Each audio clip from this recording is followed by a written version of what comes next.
మన డోన్ నియోజకవర్గ మినీ మహానాడు పండుగకు తరలి వచ్చిన నా తెలుగుదేశం పార్టీ కుటుంబ సభ్యులందరికీ పేరు పేరున చేతులెత్తి నమస్కారాలు తెలియజేస్తున్నాను.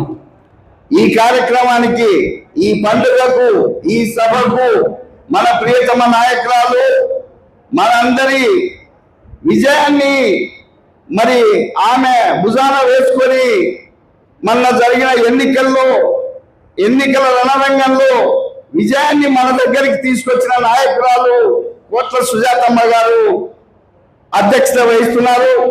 మరి ఆమెకు ప్రత్యేక నమస్కారాలు, ధన్యవాదాలు తెలియజేస్తూ వేదిక మీద ఉన్న తెలుగుదేశం పార్టీ పెద్దలు, అందరూ నాయకులు, వేదిక ముందు ఉన్న తెలుగుదేశం పార్టీ క్రియాశీలక కార్యకర్తలు, నాయకులు అందరూ కూడా మరి విజయోత్సవంతో ఈ కార్యక్రమానికి తరలి రావడం జరిగింది. చాలా పెద్ద సంఖ్యలో బేతంచెర్ల, ప్యాపిలి, డోను 3 మండలాల నుంచి తెలుగుదేశం పార్టీ నాయకులందరూ కూడా, కార్యకర్తలందరూ కూడా రావడం జరిగింది.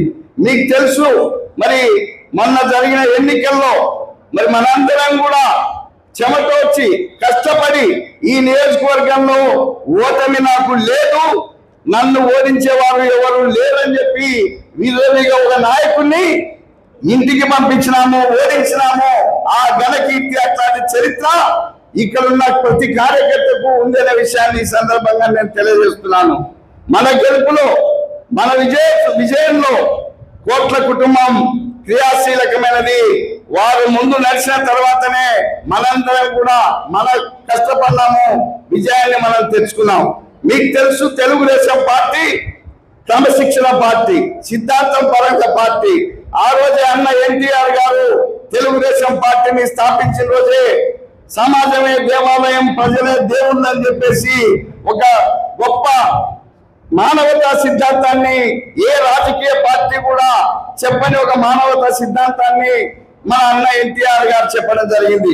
దానికి అనుగుణంగానే మరి అనేక కార్యక్రమాలు ఇందాక ఎన్టీఆర్ అభిమాని శ్రీను గారు చెప్పడం జరిగింది. ఆయన మొత్తం చదివినాడు, ఎన్ని కార్యక్రమాలు మన అన్న ఎన్టీఆర్ గారు చేసినారన్న విషయాన్ని మీకు తెలుసు. అన్నిటికంటే ముఖ్యంగా తెలుగు ప్రజల ఆత్మ గౌరవాన్ని నిలబెట్టిన నాయకుడు ఎవరంటే అన్న ఎన్టీఆర్ గారు అనే విషయాన్ని ఈ సందర్భంగా నేను తెలియజేస్తున్నాను. ఆత్మ గౌరవం కోసమే తెలుగు ప్రజలను మద్రాసులుగా, బానిసలుగా చూసే ఢిల్లీ పాలకులకు బుద్ధి చెప్పేదాని కోసమే ఆ రోజు తెలుగు వాళ్ళకు ఒక రాజకీయ పార్టీ ఉండాలని చెప్పేసి అన్న ఎన్టీఆర్ గారు తెలుగుదేశం పార్టీని స్థాపించడం జరిగింది. అందువల్ల తెలుగుదేశం పార్టీ ఎప్పుడు కూడా తెలుగు ప్రజలు ఉన్నంత కాలం, తెలుగు జాతి ఉన్నంత కాలం తెలుగుదేశం పార్టీ శిరస్థాయిగా ఉంటుంది. ఎప్పుడు కూడా విజయ పరంపరను చూస్తూనే ఉంటానని ఈ సందర్భంగా నేను తెలియజేస్తున్నాను. ఓటమి రావచ్చు, ఓటమి వచ్చిన మరుసటి మళ్ళీ గెలుపు తెలుగుదేశం పార్టీ సొంతమైన విషయాన్ని ఈ సందర్భంగా నేను తెలియజేస్తూ, మరి తెలుగుదేశం పార్టీ అనేది అత్యంత క్రమశిక్షణ గల పార్టీ అని ఇంతకుముందే మన పనిరాజు గారు చెప్పడం జరిగింది. దానికి మన నిదర్శనం మన సుజాతమ్మ గారే, మన నాయకుడు మన సూర్యప్రకాష్ రెడ్డి గారే.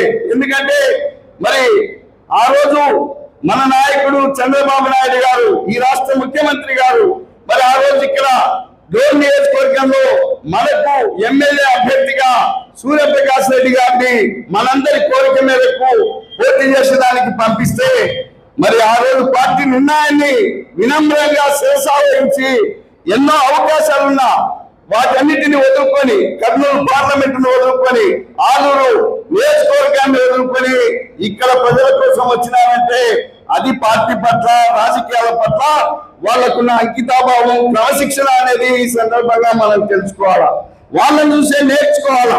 రాజకీయాల్లో అవకాశాలు రానంత మాత్రాన మనం క్రమశిక్షణ పాటించకుండా, పార్టీ కోసం పనిచేయకుండా ఏదో వ్యవహరించాల్సిన అవసరం లేదు. అవకాశాలు అందరికీ వస్తాయి. వచ్చేంత వరకు కూడా ఓపికగా పనిచేయాల్సిన అవసరం ఎంతైనా ఉంది అనే విషయాన్ని ఈ సందర్భంగా మనం మీకందరికి తెలియజేస్తూ, మరి రేపు కడపలో 27, 28, 29 3 రోజులు అన్న ఎన్టీఆర్ గారి జయంతి సందర్భంగా మహానాడు కార్యక్రమం జరుగుతుంది. ఆ మహానాడుకు లక్షలాదిగా ఇక్కడి నుంచి తరలిపోవాలా. 5 లక్షల మందితో సభ జరుగుతుంది అక్కడ. ఆ సభను విజయవంతం చేయడానికి మన వంతు బాధ్యతగా మనం కూడా పనిచేయాలని ఈ సందర్భంగా ఈ మినీ మహానాడు నుంచే నేను ఈ సందర్భంగా మీకు అందరికీ మనవి చేస్తున్నాను. మీకు తెలుసు ఆ రోజు డోన్లో ఇందాకనే మన మిత్రుడు రఫీ చెప్పడం జరిగింది. సూర్యప్రకాష్ రెడ్డి గారు పోటీ చేస్తే ఇక్కడ ప్రాతినిధ్యం వహిస్తున్న రాజారెడ్డి గారు ఎంత అవహేళనగా మాట్లాడినాడు, ఎంత చులకనగా మాట్లాడినాడు.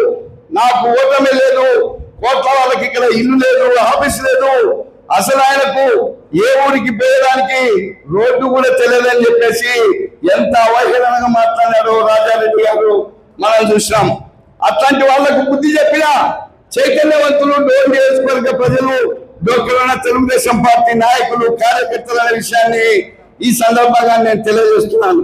మీకు తెలుసు 5 సంవత్సరాలు ఆయన మంత్రిగా ఉండి ఇక్కడ ఎంత ఇబ్బందులు పెట్టారో, ప్రజలను ఇబ్బందులు పెట్టారు, తెలుగుదేశం పార్టీ కార్యకర్తలను ఇబ్బందులు పెట్టే విషయాన్ని మనం చూసినాం.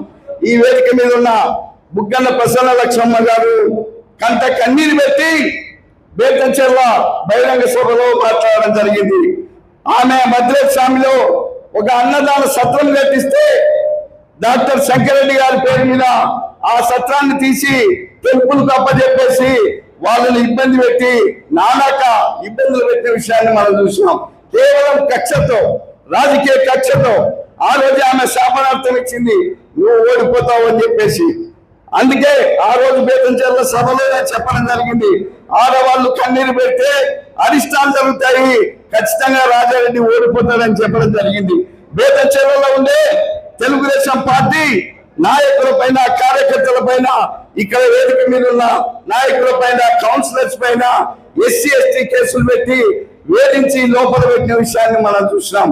ఇట్లా అనేకం డోన్ పట్టణంలో కానీ, ప్యాపిలి మండలంలో కానీ అనేక మందిని వేధించి మరి జైలులో పెట్టిస్తే ఆయన అనుకున్నాడు, అణిచివేస్తాను, ఎవరిని ముందుకు రానియకుండా చేస్తాను, కేసులు పెట్టి భయపడిస్తానని చెప్పేసి అనుకున్నాడు. కానీ వాళ్ళను భూమికి వేసుకొస్తే అది అంతే వేగంతో మళ్ళీ పైకి పోతారని చెప్పినట్టు సూర్యప్రకాష్ రెడ్డి గారు వస్తే, సూర్యప్రకాష్ రెడ్డి ఎంత ఒక సైన్యం, ఒక దండు, ఒక రామదండు మాదిరి కదిలి ఊరిలో మనిషిని గడప గడపను తెలుగుదేశం పార్టీకి ఓటేయాలని చెప్పేసి మనవి చేసి మనం గెలిపించుకోవడం జరిగింది. ఈ రోజు మనం చూస్తున్నాం, మన నాయకుడు మనకు గెలిచిన తర్వాత సూర్యప్రకాష్ రెడ్డి గారు కొంత ఆరోగ్యం సహకరించకపోయినా ఏ కార్యక్రమం అయినా ప్రజల దగ్గరికి వచ్చి, గ్రామాలకు వచ్చి పనిచేస్తున్న విషయాన్ని మనం చూస్తున్నాం. అయితే గుంతగది నక్కలా కాసుకున్న ఈ వైసీపీ నాయకులు, ఈ రాజారెడ్డి, ప్రజా తిరస్కరణకులైన రాజారెడ్డి ఇంకా ఏదో మళ్ళీ ఆశపడుతూ మరి పిల్ల చచ్చిన తొట్టిమర్లు పోలేదన్నట్టు ఇంకా డోన్ నియోజకవర్గం చుట్టే తిరుగుతున్నాడు. ఏదో పెళ్ళనో ప్రారంభమనో ఇంకా ఏదైనా సమస్య మీద వస్తున్నాడు. మనం అందరం జాగ్రత్తగా ఉండాలి. ఆయనే అభివృద్ధి చేసినాడంట డోన్ నియోజకవర్గాన్ని, ఇంకెవరు చేయలేదట. ఈరోజు ఒకటే ఛాలెంజ్ వేస్తున్నాం, మా సుజాతమ్మ గారు ఎమ్మెల్యేగా ఉన్నప్పుడు డోన్ని మొత్తం మరి ఏ రకంగా అభివృద్ధి జరిగిందో, ప్రజల అభివృద్ధి ఫలాలను ఏ రకంగా అనుభవిస్తున్నారో ఈరోజు చూస్తున్నాం. వైఎస్ నగర్ కావచ్చు, కోట నగర్ కావచ్చు, కోట సుజాతమ్మ నగర్ కావచ్చు, ఈ రకంగా పేదవాళ్లకు, ఇల్లు లేని వాళ్లకు ఇల్లు కట్టించి ఈ రోజు అక్కడ ప్రజలు జీవనం చేస్తుంటే నువ్వు ఏం చేసినావు రాజారెడ్డి గారు?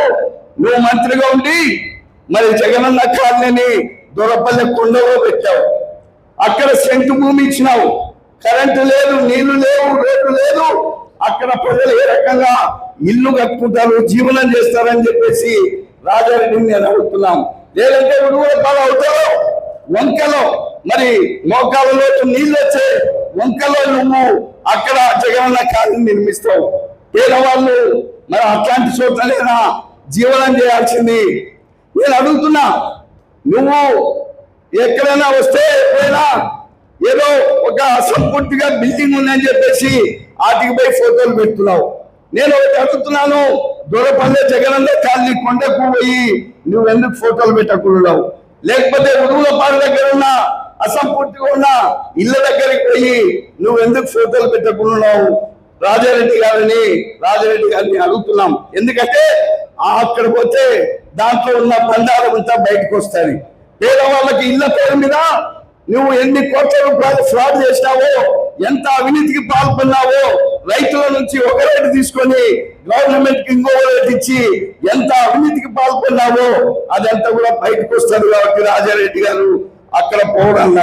కాబట్టి మరి వీటన్నిటిని కూడా మనం జాగ్రత్తగా రాజకీయాల్లో ఉన్నప్పుడు ప్రతి వాళ్ళు ఆలోచన చేయాల్సిన అవసరం ఉంది. ఇంకా ఏదో వాళ్ళ నాయకుడు చెప్తున్నాడు, కళ్ళు మూసుకుంటే 5 సంవత్సరాలు వస్తుంది, మళ్ళీ మన పరిపాలన వస్తుందని. ఇది సాధ్యమయ్యే పని కాదు. ఈ రాష్ట్రంలో ఇంకా జగన్మోహన్ రెడ్డిని మళ్ళీ నమ్మే పరిస్థితుల్లో ప్రజలు ఎవరు లేరు. ఆ రోజే ఒక్క తూరు అని చెప్పినారు. ఒక్క అవకాశం ఇచ్చినందుకు రాష్ట్రాన్ని ఏ రకంగా నాశనం చేశారో, ఏ రకంగా నష్టం చేశారో ఈరోజు మనం చూస్తున్నాం. మద్యం కుంభకోణంలో వేల కోట్ల రూపాయలు దండుకొని ఈరోజు ఒక్కరొక్కరు రోజుకోరు జైల్లో పోతున్న విషయాన్ని మనం చూస్తున్నాం. త్వరలోనే జగన్మోహన్ రెడ్డి కూడా పోయే పరిస్థితి ఉంది. ఈ మంత్రి గారికి, ఈ మాజీ మంత్రికి కూడా మరి వాటిలో ఉత్సవం పెట్టే పరిస్థితి వస్తుందని చెప్పేసి అందరూ అనుకుంటున్నారు. ఎందుకంటే డిజిటల్ కరెన్సీ కాకుండా మరి నగదు చెల్లింపు పద్ధతుల్లో మరి మధ్యలో కుంభకోణంలో ఈయన పాత్ర కూడా ఉంది అని చెప్పేసి అందరూ అనుకుంటున్నారు. కాబట్టి ఇట్లాంటి ఒక దరిద్రమైన పార్టీకి, రాష్ట్రాన్ని నాశనం చేసిన ఒక పార్టీకి, ఒక నాయకునికి మళ్ళీ అవకాశం ఇచ్చే ప్రశ్నే లేదు. తెలుగుదేశం పార్టీ అంటే ఒక గొప్ప పార్టీ, దేశ రాజకీయాల్లో ఒక మంచి పేరు ఉన్న పార్టీ. మన నాయకుడు చంద్రబాబు నాయుడు అంటే అందరం గర్వంగా చెప్పుకునే నాయకుడు, తల ఎత్తుకొని చెప్పుకునే నాయకుడు మన నాయకుడు లోకేష్ బాబు గారిని ఈరోజు దేశ ప్రధానమంత్రి స్వయంగా పిలిపించుకొని ఆయన ఇంట్లో 2 గంటల సేపు ఈయనకు విందిచ్చి మరి ఆయనను ఆహ్వానించి ఆయనతో మాట్లాడారంటే అది తెలుగుదేశం పార్టీ నాయకులకు ఉన్న గౌరవం, మన యువ నాయకుడు లోకేష్ బాబు గారికి ఉన్న గౌరవం అనే విషయాన్ని ఈ సందర్భంగా తెలియజేస్తున్నాం. కాబట్టి ఆ పార్టీ వాళ్ళు నాయకత్వం వహించే పార్టీలో మనమందరం పనిచేస్తున్నందుకు మనకు చాలా గర్వంగా ఉంది. ముఖ్యంగా ఈ డోర్లో, ఈ నియోజకవర్గంలో మరి మీకందరికి తెలుసు, సూర్యప్రకాష్ రెడ్డి గారు కానీ, సుజాతమ్మ గారు కానీ, రాఘవేంద్ర రెడ్డి గారు కానీ ప్రజలకు అందుబాటులో ఉండి ఏ కార్యకర్తకి ఏ ఇబ్బంది వచ్చినా ఫోన్ చేస్తే పలికి పనిచేస్తున్న విషయాన్ని మనం చూస్తున్నాం. ఇంతకంటే మంచి నాయకులు, ఇంతకంటే మంచి ప్రజలను గుర్తించి, పార్టీని గుర్తించి, పనిచేసే వాళ్ళను గుర్తించి పలికే నాయకులు ఇంకెవరు లేరనే విషయాన్ని కూడా ఈ సందర్భంగా తెలియజేస్తూ, అట్లాంటి నాయకుల వెంట వారి నాయకత్వాన్ని బలపరుస్తూ ముందుకు సాగిపోవాలని ఈ సందర్భంగా అందరికి కూడా మనవి చేస్తూ, ముఖ్యంగా అమ్మకు నేను ఈ వేదిక నుంచి చిన్న మనవి ఏమంటే, సంవత్సరం అయిపోయింది, రేపు జూన్ 12కు సంవత్సరం అయిపోతుంది. ఎన్నో ఆశలతో, ఎన్నో ఆకాంక్షలతో ఈ ప్రభుత్వాన్ని పడగొట్టారు, రాజారెడ్డిని ఓడించినాం. కాబట్టి అట్లాంటి కార్యకర్తలకు అందరికీ గ్రామాల్లో గుర్తించి మీరు న్యాయం చేయండి తల్లి, మీ అంట ఎప్పుడు సిద్ధంగా ఉంటాము, రామదేవుగా మీ అంట నడుస్తామని చెప్పేసి నేను ఈ సందర్భంగా అమ్మకు మనవి చేస్తున్నాను. ఎందుకంటే ఇంకా చాలా సమస్యలు ఉన్నాయి. డీలర్షిప్లు ఇంకా చాలా మందికి మారలేదు, ఇంకా వైసీపీ వాళ్ళే వేస్తున్నారు, వాళ్ళ పెత్తనమే జరుగుతున్నాయి. ఇంకా అనేక సమస్యలు గ్రామాల్లో ఉన్నాయి. అమ్మ ఎప్పుడు కూడా కొడవ పట్టుకొని అధికారులకు చెప్తుంది, కానీ వాళ్ళు చెల్లించడం లేదు. దున్నపోతు మీద వానం అన్నట్లే అధికారులు వ్యవహరిస్తున్నారు తప్ప ఎవరు కూడా స్పందించడం లేదు. దీనిపైన మీరు సీరియస్ గా దృష్టి పెట్టండి అమ్మగారు. రెవెన్యూ యంత్రాంగం అట్లే ఉంది, మరి మిగతా ప్రభుత్వ యంత్రాంగాలన్నీ ఆ రకంగానే ఉన్నాయి. రెవెన్యూ సమస్యలు ఉన్నాయి. రీసర్వే పేరు మీద గ్రామాల్లో రీసర్వే చేసి ఎన్నో సంవత్సరాల నుంచి రైతులు అనుభవిస్తున్న భూములన్నిటిని కూడా బ్లాక్ చేసి వాళ్లకు క్రాప్ లోన్ లేకుండా ఇబ్బంది పెడుతున్నారు. వాటన్నిటిని కూడా మీరు ఆలోచన చేసి ఆ సమస్యలన్నింటినీ పరిష్కారం చేయాలని పనిచేసిన వాళ్ళందరికీ మీ చల్లని దీవెనలు, మీ ఆశీస్సులు ఎప్పుడు ఉండాలని ఆ రకంగా మేమందరం కూడా మీకు ఎప్పుడు శిరసావహిస్తూ మీ అడుగుజాడలో నడుస్తూ ఈ తెలుగుదేశం పార్టీని బలోపేతం చేసడానికి ముందుకు ఉంటామని ఈ సందర్భంగా తెలియజేస్తూ ఈ అవకాశం ఇచ్చిన మీకు అందరికి మరొక చేతులెత్తి నమస్కరిస్తూ సెలవు తీసుకుంటున్నాను.